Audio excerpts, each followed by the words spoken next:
Mahmood coat से आपको आगाह कर रही हैं मोहम्मद शफीक भट्टी की रिपोर्ट के मुताबिक नियाज अहमद भट्टी के डेरा हेड कालू यूसी बुध मौजा भट्टी में कमाद और चावल की फसल पर स्मार्ट प्रोग्राम मुनाकिद किया गया। प्रोग्राम का आगाज तिलावत कलाम पाक से किया गया। मलिक शौकत हुसैन भट्टी ज़राअत ऑफिसर मरकज गुजरात ने काश्तकारों को कमाद की पैदावारी टेक्नोलॉजीज की तफसील से बताई। उन्होंने काश्तकारों को कमाद के लिए जमीन की तैयारी, शराय बीज, मंजूर शुदा इक़साम, कीड़े और उनके कंट्रोल और बीमारियां, इलाज, मुतनासिब और मुतवाज़िन खादों के इस्तेमाल के बारे में मुफस्सिल तौर पर आगाह किया। काश्तकारों के सवालात के जवाब भी देते रहे। उसके बाद शबीर अहमद गिशकोरी, असिस्टेंट डायरेक्टर ज़राअत तोसी कोट अद्दू ने काश्तकारों को कमाद की पैदावार बढ़ाने के रहनुमा उसूल बताए। उन्होंने कहा, पंजाब हुकूमत कमाद और तिलदार अजनास काश्त करने पर काश्तकारों को 5,000 सब्सिडी फी एकड़ दे रही है। इसी तरह गंदम के नुमाइशी प्लॉट पर 20,000 रुपए फी एकड़ सब्सिडी है, जिसके लिए दरख्वास्तें 20 अक्टूबर तक मतलूब हैं। इसके अलावा काश्तकारों को फसलात के बाकियात, खासकर धान के बाकियात को आग लगाने पर दफा 144 नाफिज है, जिसका 15,000 जुर्माना और FIR के बारे में आगाह किया। धान के बाकियात का आग लगाने से परहेज पर जोर दिया।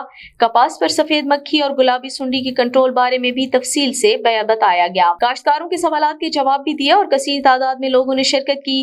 खाना भी तकसीम किया गया। लोगों ने प्रोग्राम को खूब सराहा।